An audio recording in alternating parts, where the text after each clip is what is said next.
Fry piece biryani అంటే మీలో ఎంతమందికి ఇష్టం?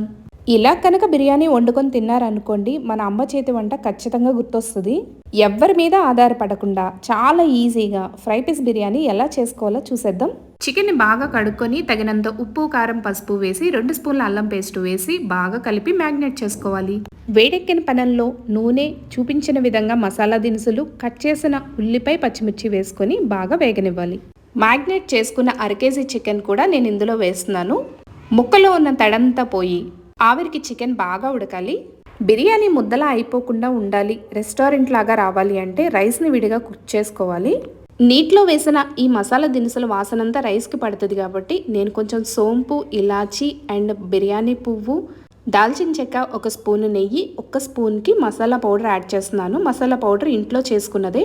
చికెన్లో వాటర్ అంతా బయటకు వచ్చేసి చికెన్ అయితే ఉడకడం మొదలు పెట్టింది. ఇలా చికెన్ అయితే బాగా ఉడికింది అనుకోండి, తినేటప్పుడు బాగా జ్యూసీగా ఉంటుంది, ఉడకడానికి దగ్గర పడుతుంది. కాబట్టి నేను మసాలా పౌడరు అండ్ 1 స్పూన్ కారం కూడా యాడ్ చేస్తున్నాను. ఎందుకు అంటే కాస్త స్పైసీగా తినాలి అంటే మ్యాగ్నేట్ చేసుకున్న తర్వాత ఇలా యాడ్ చేసుకోవాలి.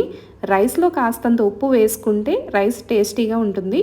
1 కప్పు బియ్యం తీసుకుంటున్నాను. మరిగే నీళ్ళల్లో నానబెట్టిన ఈ బాస్మతి రైస్ని వేసేయాలి. బిర్యానీ అంటే బాగా ఇష్టం, కానీ తినాలంటే కడుపు మండుతుంది అనే ప్రాబ్లం ఉంటుంది ఎసిడిటీ ప్రాబ్లం వల్ల. టేస్టింగ్ సాల్ట్, మితిమీరిన మసాలాలు బిర్యానీలో అస్సలు యాడ్ చేయకూడదు. కుంకుమ పువ్వు పాలల్లో పోసి బిర్యానీ మీద వేసానని రెస్టారెంట్లో చెప్తారు, కానీ ఫుడ్ కలర్ యాడ్ చేస్తారు. మనం మాత్రం పాలల్లో కాస్తంత పసుపు కలుపుకొని పక్కన పెట్టుకోవాలి. అతిగా కారం, మసాలాలు ఏవి వాడకుండా చాలా మంచిగా కుక్ చేసుకున్నాం కాబట్టి పిల్లలు కూడా ఈ బిర్యానీని బాగా తినొచ్చు.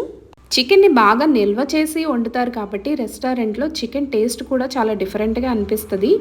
గ్రేవీతో చేసింది దమ్ బిర్యానీ లాగా అనిపిస్తుంది కాబట్టి ఫ్రై పీస్ బిర్యానీ కావాలంటే ఇట్లానే కుక్ చేసుకోవాలి. అడుగున గ్రేవీ వేసాము అంటే కాస్త మాడిన వాసన వస్తుంది కాబట్టి కింద రైస్ వేసి మధ్యలో చికెన్ వేసుకొని మళ్ళీ పైన టాపింగ్కి రైస్ వేసుకున్నాను. పాలల్లో కలిపిన పసుపు లిక్విడ్ని అలా చల్లటం వల్ల పాలు కూడా చాలా కమ్మటి ఫ్లేవర్ ఇస్తాయి కాబట్టి రైస్ అయితే చాలా టేస్టీగా అనిపిస్తుంది. రెస్టారెంట్లో తినే బిర్యానీకి ఇలా కుక్ చేసిన బిర్యానీకి చాలా తేడా ఉంటుంది. ఇది ఒక్కసారి తిన్నారంటే మళ్ళీ మళ్ళీ ఇంట్లోనే తింటారు. మరి ఇంత మంచి బిర్యానీ చెప్పా కాబట్టి వీడియోకి ఒక లైక్ వేసుకొని ఛానల్ని సబ్స్క్రైబ్ చేసుకోండి.